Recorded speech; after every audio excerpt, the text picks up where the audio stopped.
আপনি কি জানেন চন্দ্রগ্রহণের সময় চাঁদ কেন লাল রঙের হয়ে যায়? এটা কি কোনো অশুভ সংকেত, না মহাকাশের এক দারুণ ম্যাজিক? সূর্য, পৃথিবী এবং চাঁদ মহাকাশে যখন একই সারিতে চলে আসে, তখন পৃথিবীর ছায়া চাঁদের উপরে পড়ে। তাকে চন্দ্রগ্রহণ বলা হয়।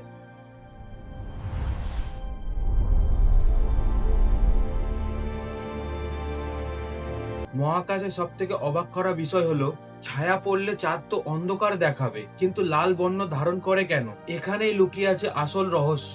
পৃথিবীর বায়ুমণ্ডলের মধ্যে দিয়ে যখন সূর্যের আলো যায়, তখন নীল আলো সরাসরি চাঁদের গায়ে গিয়ে আছড়ে পড়ে।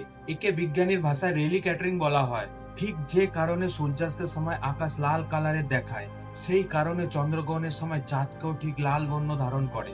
একে অনেক সময় ব্লাড মুন বলা হয়। চন্দ্রগ্রহণ সাধারণত 3 রকমের হয়। 1 নম্বর পূর্ণ চন্দ্রগ্রহণ, 2 নম্বর আংশিক চন্দ্রগ্রহণ, 3 নম্বর উপছায়া চন্দ্রগ্রহণ।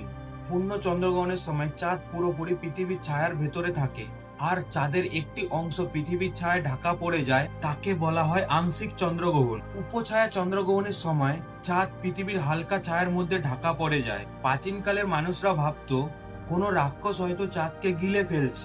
আজ আমরা এই সময় দাঁড়িয়ে জানি এটি একটি প্রকৃতির অপরূপ দৃশ্য।